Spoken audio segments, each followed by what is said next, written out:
بسم اللہ الرحمن الرحیم۔ معزز ناظرین، مدرسہ اسلامیہ ہیوسٹن کی طرف سے پروگرام سلسلہ احادیث حاضر خدمت ہے۔ آج صحیح بخاری کتاب بدء الوحی حدیث نمبر 3 اردو ترجمہ کے ساتھ پیش کی جائے گی۔ اس کی تخریج مولانا حافظ محمد اقبال دامت برکاتہم نے اپنی کتاب تخریج امہات الستہ میں کی ہے۔ پہلے حدیث پیش کرتے ہیں، پھر آخر میں اس کی تخریج بیان کریں گے۔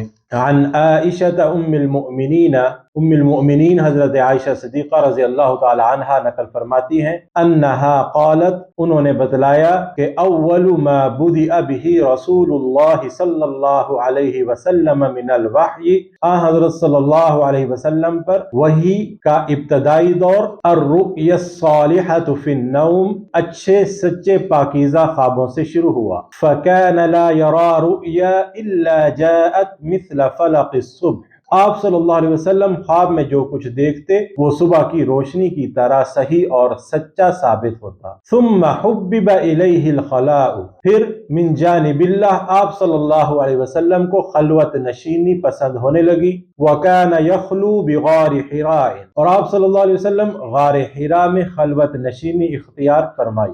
فیتحنث فیہ وہو تعبد اللیالی ذوات العدد، اور کئی دن اور رات وہاں مسلسل عبادت اور ذکر و فکر میں مشغول رہتے تھے۔ قبل ان ینزع الی اہلہ ویتزود لذلک، جب تک گھر آنے کو دل نہ چاہتا تو توشہ ہمراہ لیے ہوئے وہاں رہتے۔ ثم یرجع الی خدیجہ فیتزود لمثلہا، توشہ ختم ہونے پر ہی اہلیہ محترمہ حضرت خدیجہ رضی اللہ تعالی عنہا کے پاس تشریف لاتے اور کچھ توشہ ہمراہ لے کر پھر وہاں جا کر خلوت نشیں ہو جاتے۔ یہی طریقہ جاری رہا حتی جاءہ الحق، یہاں تک کہ آپ صلی اللہ علیہ وسلم پر حق منکشف ہو گیا۔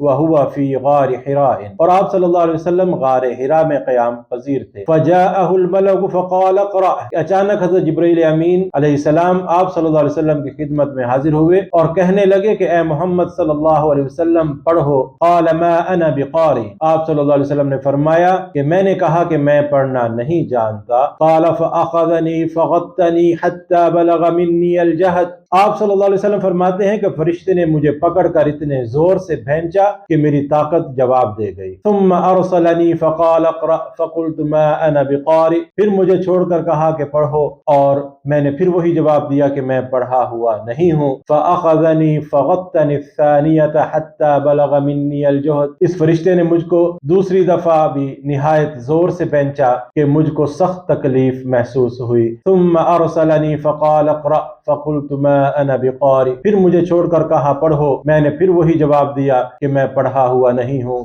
فاخذنی فغطنی الثالثۃ ثم ارسلنی فقال، فرشتے نے تیسری دفعہ پھر مجھے پکڑا اور تیسری دفعہ مجھے پھر سختی سے بھینچا، پھر مجھے چھوڑ دیا اور کہنے لگا اقرأ بسم ربک الذی خلق، خلق الانسان من علق، اقرأ وربک الاکرم، پڑھو اپنے رب کے نام کی مدد سے جس نے پیدا کیا اور انسان کو خون کے لوتھڑے سے بنایا، پڑھو اور آپ کا رب بہت ہی مہربانیاں کرنے والا ہے۔ فرجع بها رسول اللہ صلی اللہ علیہ وسلم یرجف فؤادہ، بس یہی آیتیں آپ صلی اللہ علیہ وسلم حضرت جبریل امین سے سن کر اس حال میں غار حراء سے واپس آئے کہ آپ صلی اللہ علیہ وسلم کا دل اس انوکھے واقعہ سے کانپ رہا تھا۔ فدخل علی خدیجہ بنت خویلد رضی اللہ عنہا فقال، آپ صلی اللہ علیہ وسلم سیدہ خدیجہ رضی اللہ تعالی عنہا کے ہاں تشریف لائے اور فرمایا زملونی زملونی، مجھ پر کمبل اوڑھ دو، مجھ پر کمبل اوڑھ دو۔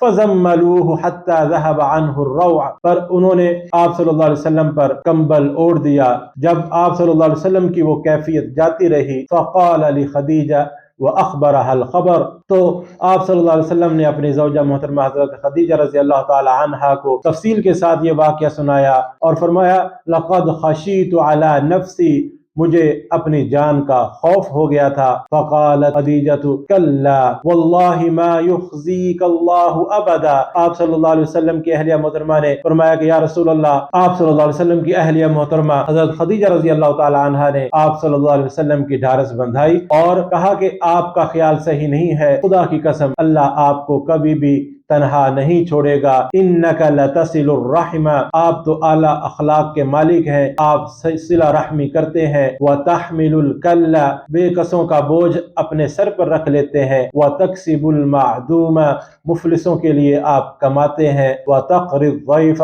مہمان نوازی آپ بے مثال کرتے ہیں، وتعین علی نوائب الحق، اور مشکل وقت میں آپ امر حق کا ساتھ دیتے ہیں۔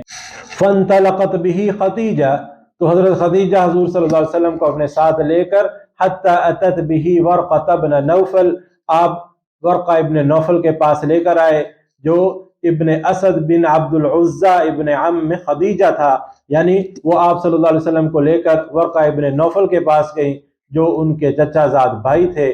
وَكَانَ امْرَأً تَنَصَّرَ فِي الْجَاهِلِيَّةِ، اور وہ زمانہ جاہلیت کے اندر نصرانیت مذہب اختیار کر چکے تھے۔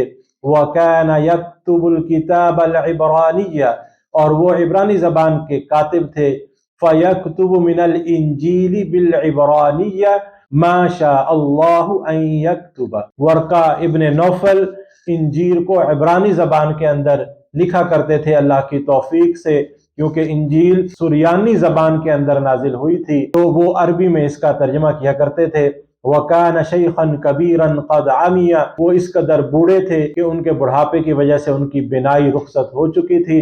فَقَالَتْ لَهُ خَدِيجَةُ يَا ابْنَ عَمِّ، حضرت خدیجہ نے فرمایا کہ اے میرے چچا زاد بھائی، اسمع من ابن اخیکا، آپ اپنے بھتیجے محمد صلی اللہ علیہ وسلم کی زبان نے ذرا ان کی کیفیت سن لیں۔ فقال له ورقہ، ورقہ نے کہا یا ابن اخی ماذا ترى، آپ نے کیا دیکھا، مجھے اس کی تفصیل سنائے۔ فاخبرہ رسول اللہ صلی اللہ علیہ وسلم خبر ما رأى، تو حضور صلی اللہ علیہ وسلم نے جو اس وقت مشاہدہ فرمایا اس کا پورا احوال بیان فرمایا۔ فقال له ورقہ، تو ورقہ نے کہا هذا الناموس الذي نزل اللہ علی موسیٰ صلی اللہ علیہ وسلم، فرمایا کہ یہ وہ فرشتہ ہے، وہ معزز رازدان فرشتہ ہے جسے اللہ تعالیٰ نے حضرت موسیٰ علیہ السلام پر وحی دے کر بھیجا تھا۔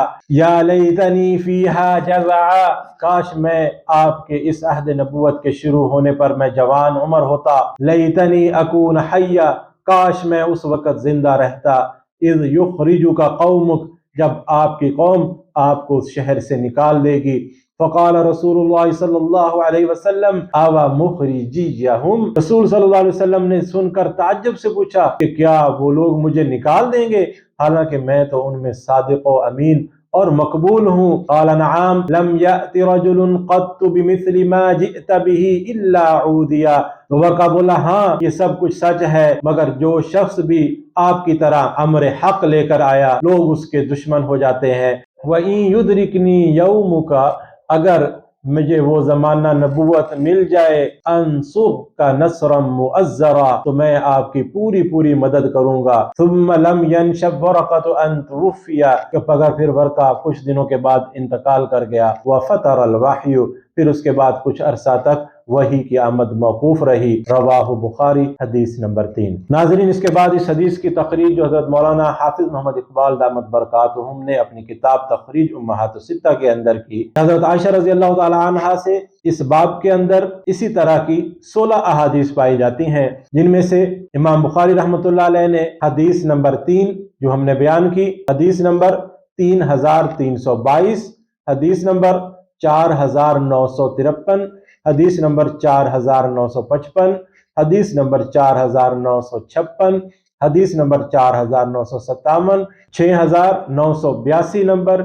یہ احادیث امام بخاری رحمۃ اللہ علیہ نے اپنی کتاب صحیح بخاری کے اندر ذکر فرمائی۔ امام مسلم رحمۃ اللہ تعالی علیہ نے 3 احادیث ذکر فرمائی جن کے نمبر درج ذیل ہیں 358، 359 اور 360 نمبر میں۔ اس کے بعد امام احمد بن حنبل رحمۃ اللہ علیہ نے یہی حدیث جو حضرت عائشہ رضی اللہ تعالی عنہا سے مروی ہے، یہ 25468 نمبر پر اور 25559 نمبر پر، اور ابن حبان نے یہی حدیث 33 نمبر پر ذکر کی، امام بہقی نے یہی حدیث 13497 نمبر پہ ذکر کی اور 18085 نمبر پہ ذکر کی۔ حضرت ابی عوانہ رحمۃ اللہ تعالی علیہ نے اپنی کتاب کے اندر صفحہ نمبر 84 پر یہ حدیث ذکر کی۔ تو ناظرین، یہ بھی 16 احادیث ہیں جس کے اندر وحی کی ابتدا کے بارے میں بیان کیا گیا۔ اس کے بعد انشاءاللہ ہم حدیث نمبر 4 بیان کریں گے۔ اس کے لیے ہماری ویڈیو کو لائک کریں، شیئر کریں